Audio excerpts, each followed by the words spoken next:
You have found yourself on another edition of Locked On Bulls. On today's episode, got to talk about the Chicago Bulls and the report that they may be more interested in trading up than we once thought for Donovan, Clingan. Also got to look at the Zach Lavine trade price per Casey Johnson. It may have dropped. And Demar Derozan is the Lakers' dream. All that and more coming up.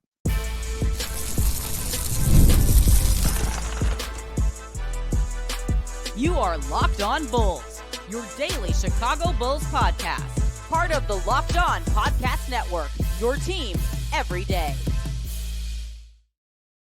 Thank you for tuning in to another edition of Locked On Bulls, member of the Locked On Podcast Network, where it's your team every day. I am Pat the Designer, back at it again. And today's episode is brought to you by PrizePicks, the easiest and most exciting way to play daily fantasy sports. Go to prizepicks.com/Locked On NBA and use the code, all lowercase, Locked On NBA for a first deposit match up to $100.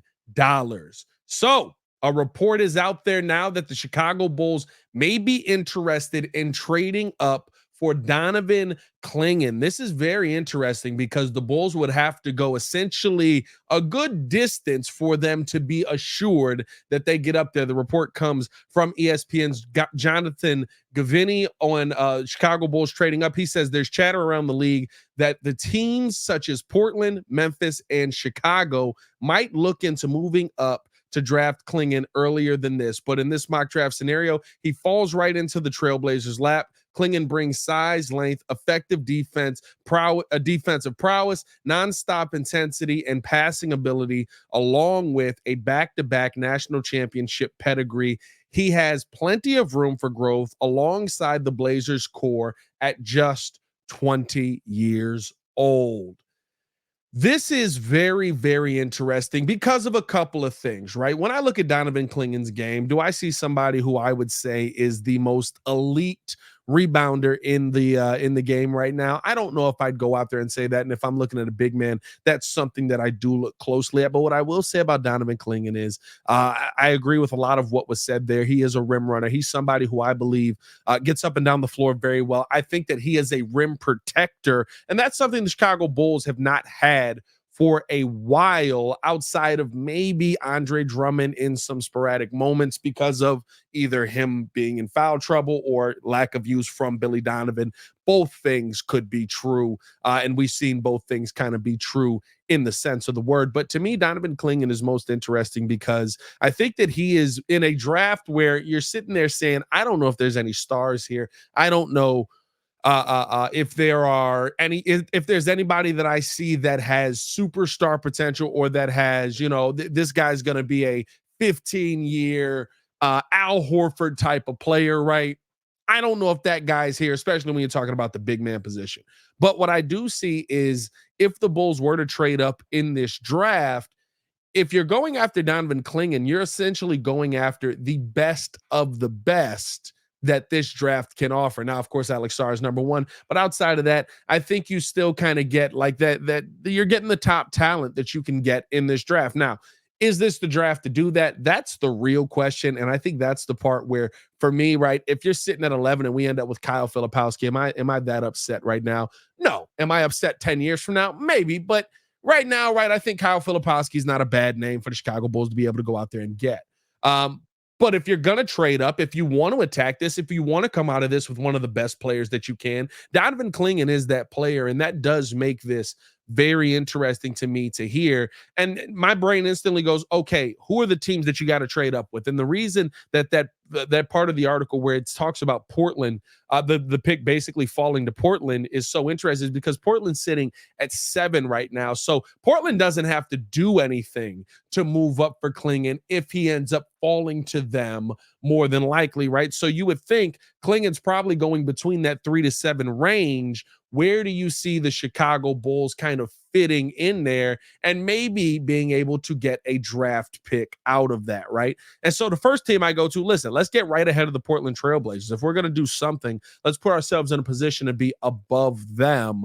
And that's the Charlotte Hornets. The Charlotte Hornets, you can trade a little bit less to. The part that sucks about this, and I've said this, if you're going to make any trades this offseason, you're trading for Alex Caruso. Right. I think the teams here are trading to try and add an Alex Caruso into the mix. And so I'm instantly calling the Charlotte Hornets. They're directly in front of the Portland Trail Blazers, who sit at 7 right now. I think that when you look at Portland in this conversation, they probably would stand pat right now. I know that there's this belief that they may move up, but like, again, are they willing to risk future capital for a maybe draft when they need to try and start hitting on some stars, or maybe need to try and start, just start building your team out as a whole and start developing some of the players? I think they may be a little more hesitant. They may be a little less desperate, which is nuts to say, to go up and get a Donovan Clingan, and maybe more willing to sit there. So at 6 right now, you got the Charlotte Hornets.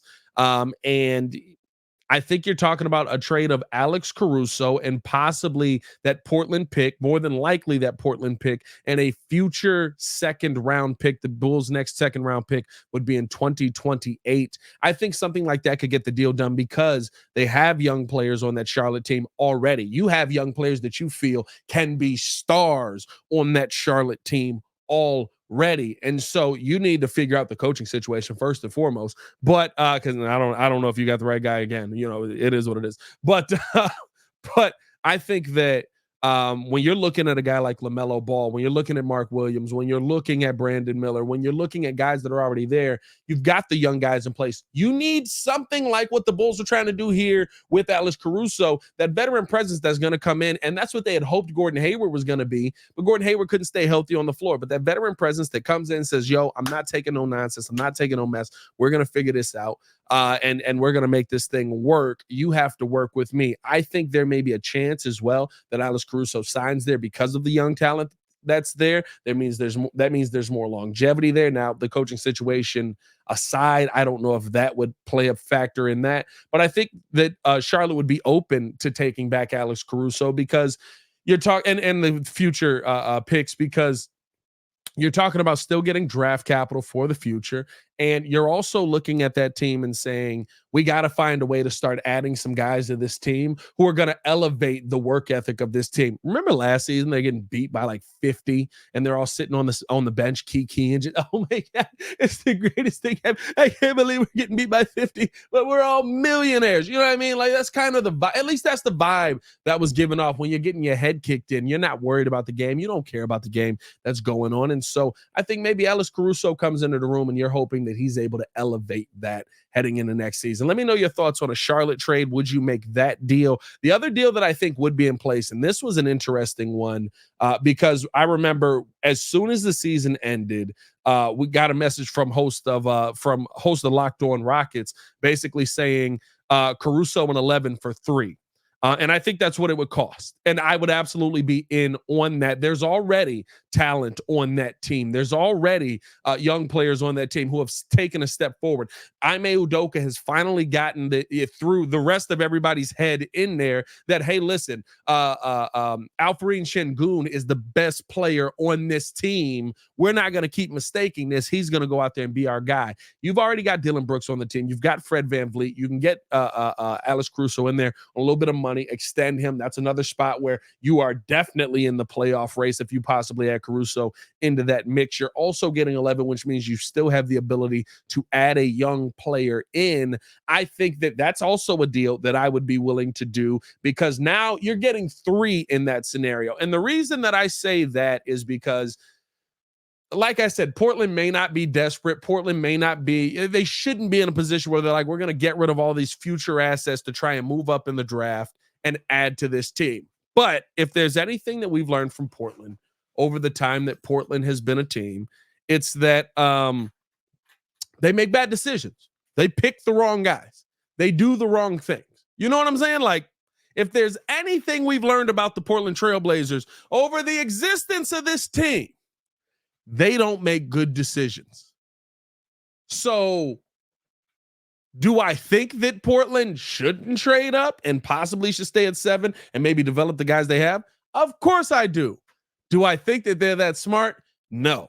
And I don't believe that Portland will trade up into those top 2 picks or have the players to send out that I think would interest any of those teams in those top 2 picks. And so to me, 3 is kind of where the question marks start to begin on a player. Talking about Alex Sarr, of course, going number 1, and or Zachary Richard going number 1. Either way, number 2 is going to be one of those two as well. 3 is where the conversation kind of opens up. And if you're interested in Donovan Clingan, I would absolutely say the Bulls should go out, and if that's the trade you want to make, I'm sorry, if you're going to put yourself in a position where there's no chance Portland can get up there with you, 3 is the spot, or Memphis, right? But 3 is the spot where you can do that, and I think that would secure the Bulls the player they want if that were to be Donovan Clingan. But I think that's a deal that gets you 3 at a minimum. Let me know your thoughts in the comments below. I'll be down there talking with you guys as well. Before we get into this next topic about Zach Lavine's trade price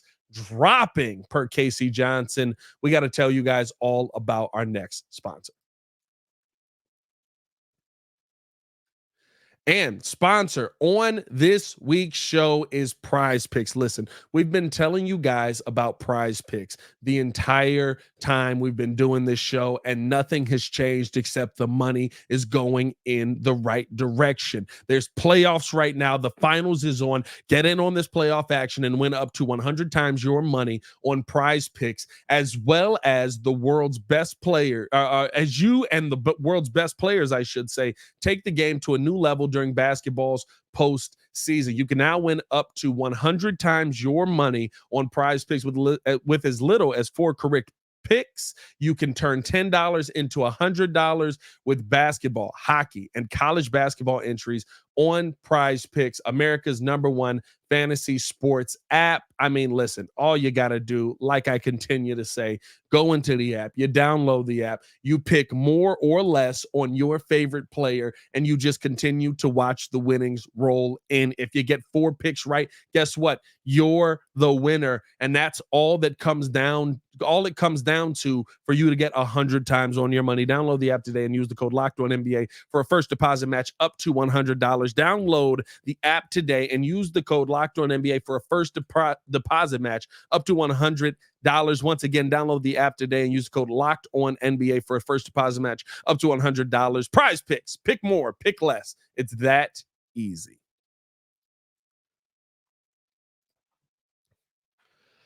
We thank you for tuning in to another edition of Locked On Bulls. Pat the Designer back at it again. Pardon me while I take a quick swig of water. This is a thirsty show when Hayes is not here.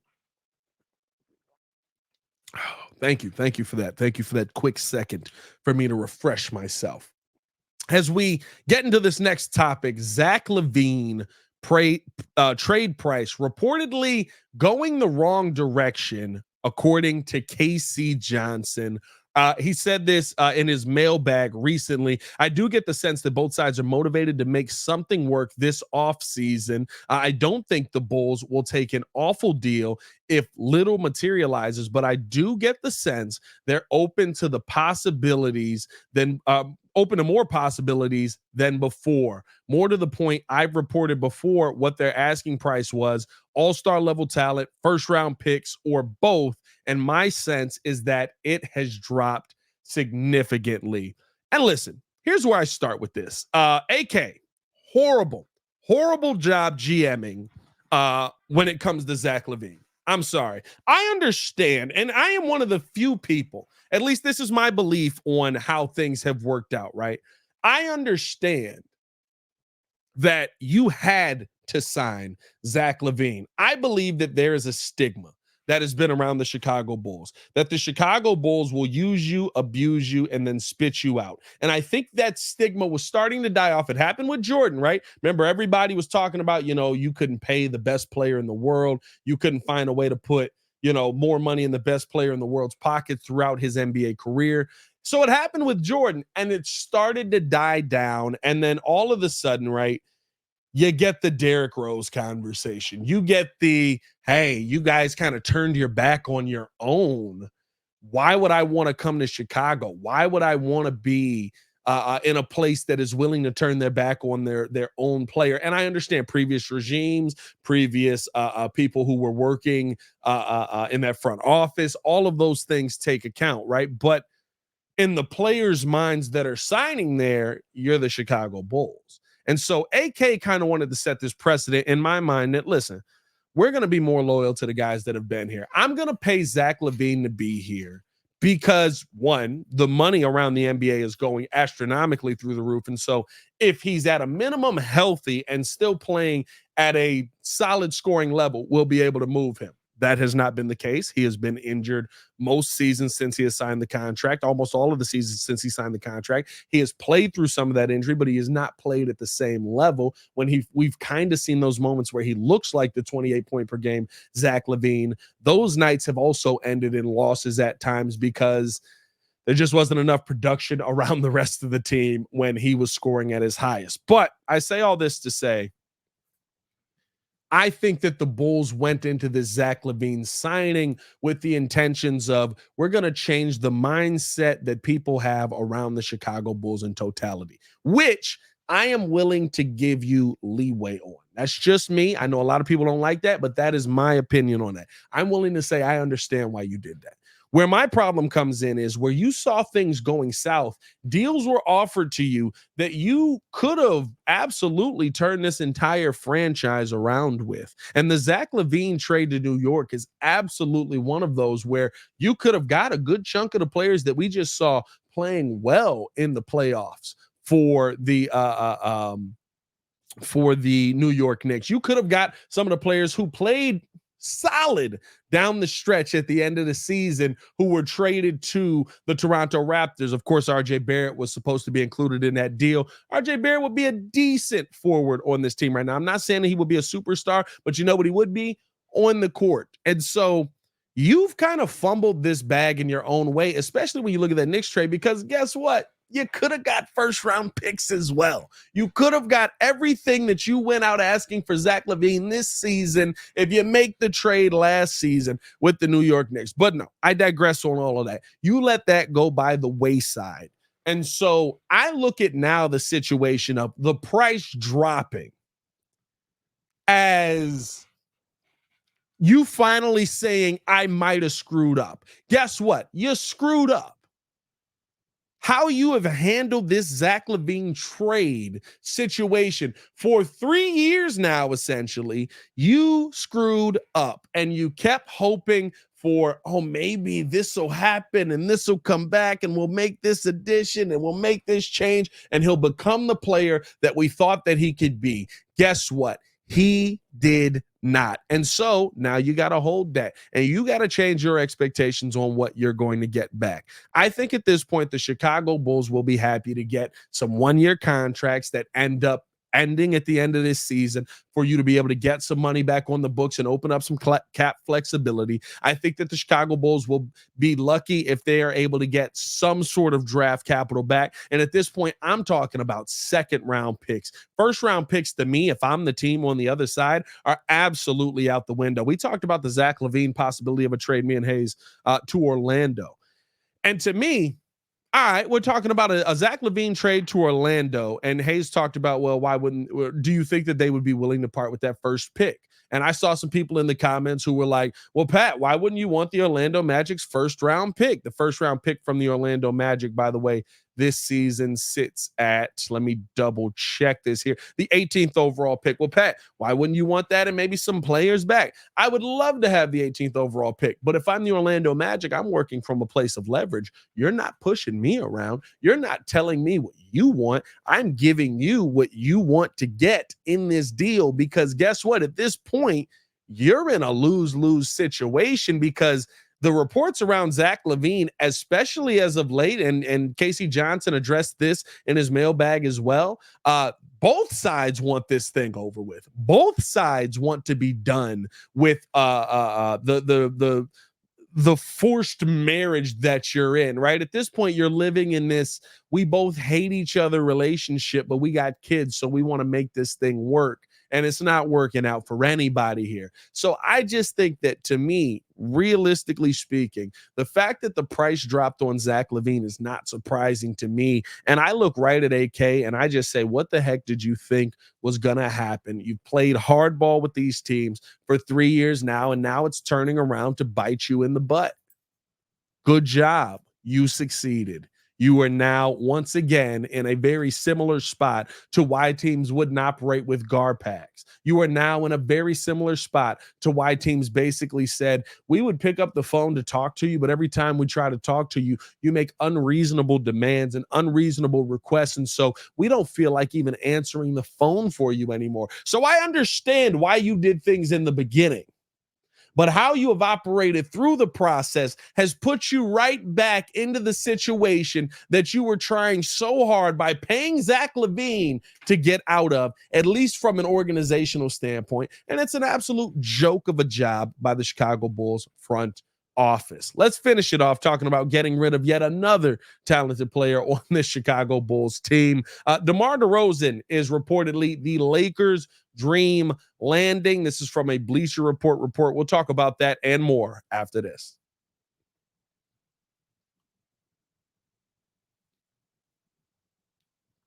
Forgot I had no ad read there, so we're going straight into it. I appreciate y'all tuning in, showing love. Hit that like button. Subscribe to the page. Leave that 5-star review. Y'all know what to do. DeMar DeRozan reportedly is the Lakers' dream pickup. This comes from an article in Bleacher Report that had every team's dream free agency target for 2024. Greg Schwartz wrote this one a couple of days ago. And this one is interesting to me because it's funny that you see, like, on the one end what the dream scenario is for one team and then what the L scenario is for another. And there's actually a couple of Bulls on here that end up going out in dream scenarios. But let's start it off with the DeMar DeRozan one, because that is the one that most people are going to look at and care about. DeMar DeRozan basically is thought of as a dream around most of the league. This is quite a pipe dream, Greg writes, especially since DeMar DeRozan could make 8 times as much money by returning to the Chicago Bulls next season. Still, DeRozan himself hasn't ruled out signing with the Lakers, who were his favorite team while he grew up in Compton. For a player who's made over $250 million in his NBA career, not counting endorsements, taking the Lakers' $5.2 million taxpayer mid-level exception and joining LeBron, a potential free agent himself, Anthony Davis, Austin Reeves, Rui Hachimura, and others on the Lakers team packed with talent may be appealing for DeRozan. DeRozan might not be the perfect fit, but he is easily the most talented player whom the Lakers would have a chance at signing with their mid-level exception. And this is, when I heard this, right, I instantly went, well, how are they going to do it? And basically he says the Lakers signed them with their MLE and they're able to basically get a hometown discount for DeMar DeRozan. But there's a difference between a hometown discount and, like, hey, would you like to come play for us for free? And that's kind of basically what he's stating in this article. DeMar DeRozan would essentially go from making, wow, yes, less money, but $20+ million to going down to making $5 million on the mid-level exception. I'm sure there would be something that they worked out for future contracts and things like that. But the Lakers aren't that level of a team to me. You know what I mean? Like, I don't think that and the other problem is, how does DeMar DeRozan fit in with that? Now, I guess in this scenario, LeBron comes back. He's kind of taking on that point guard role and he's facilitating to DeMar, which kind of opens things up. But are you planning on having DeMar as like a 6-man in this situation? Are you planning on having DeMar be the starting 2 guard of this team? If he is the starting 2 guard of this team, are you basically saying it's okay if we don't have elite 3-point shooting with a player that works with LeBron? I don't think that this works in any matter or any sense of the imagination.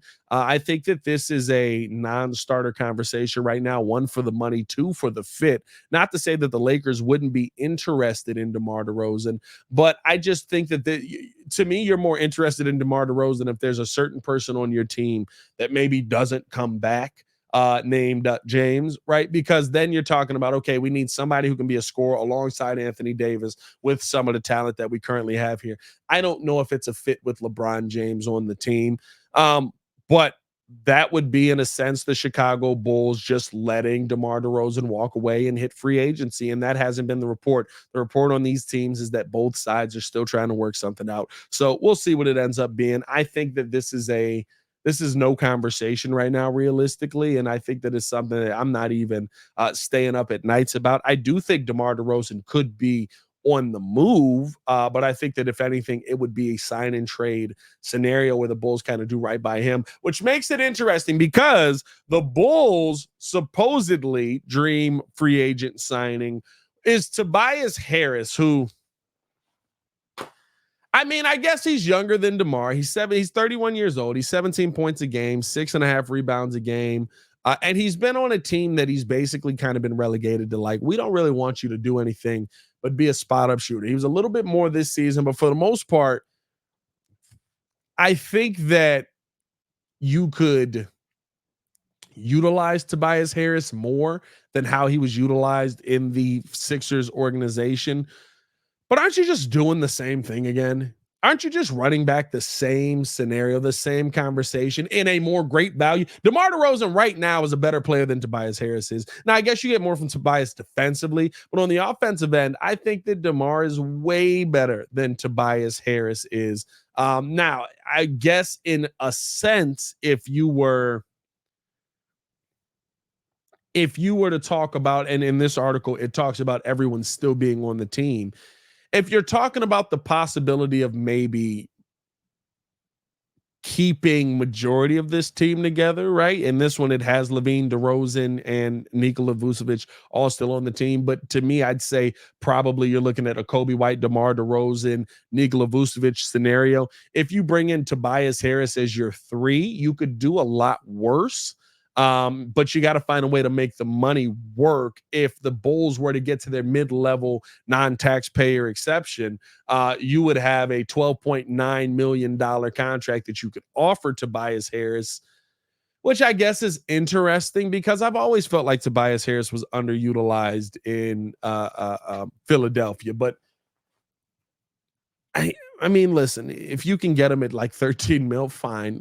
I'm okay with bringing in Tobias Harris. If you move on from Lavine, DeMar actually can play the 2 more times than not, right? And I guess you would move Ayo to the bench again in this scenario, in favor of Patrick Williams starting. But again, I don't think it changes much for you. I don't think it changes your team. I don't think it changes your identity. I don't think it puts you in a better situation. And it's doing something to say you did something. That's what bringing in Tobias Harris is to me. The Bulls aren't a better team unless Kobe White turns into that guy, unless Kobe White takes that next step yet again, and there's more in the tank for him. That could be a scenario there, but I just think that Tobias Harris doesn't change much for me unless somebody becomes a superstar level player. Harris and Vooch would be an interesting dynamic, though. I would be interested in that. The final one that I think is interesting, because there was another Chicago Bull on this list, Andre Drummond possibly to the Denver Nuggets. That would be the Nuggets' dream free agent signing. And I think that that's interesting because I just think about, like, okay, if you bring Drum in, like, this is the one team in the league that I think you could actually play Twin Towers with Drum. And I know wait, Pat, you're telling me Drum could be in the starting lineup? I don't know if I'm going that far. But can you imagine a pick and roll with Nikola Jokic and Andre Drummond? Can you imagine ball movement with how Jokic passes the ball? Could you imagine actually Denver with some rim protection on that team while Nikola Jokic is out there? Could you imagine Nikola Jokic being able to actually get a rest? I don't remember Jokic's backup center ever.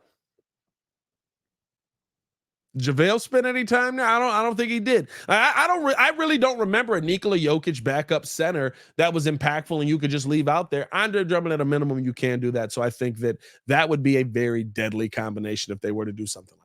Let me know your thoughts in the comments below. I'll be down to talk with you guys as well. That's going to do it for me on today's episode. Me and Hayes will be back on Monday, so stay tapped in with us. Appreciate you guys for tuning in, showing love. Hit that like button, subscribe to the page, leave that 5-star review. Y'all know what to do. Follow me on everything at Pat the Designer. Follow the show on everything at Locked On Bulls. Y'all stay safe out there, Chicago. See red. Peace.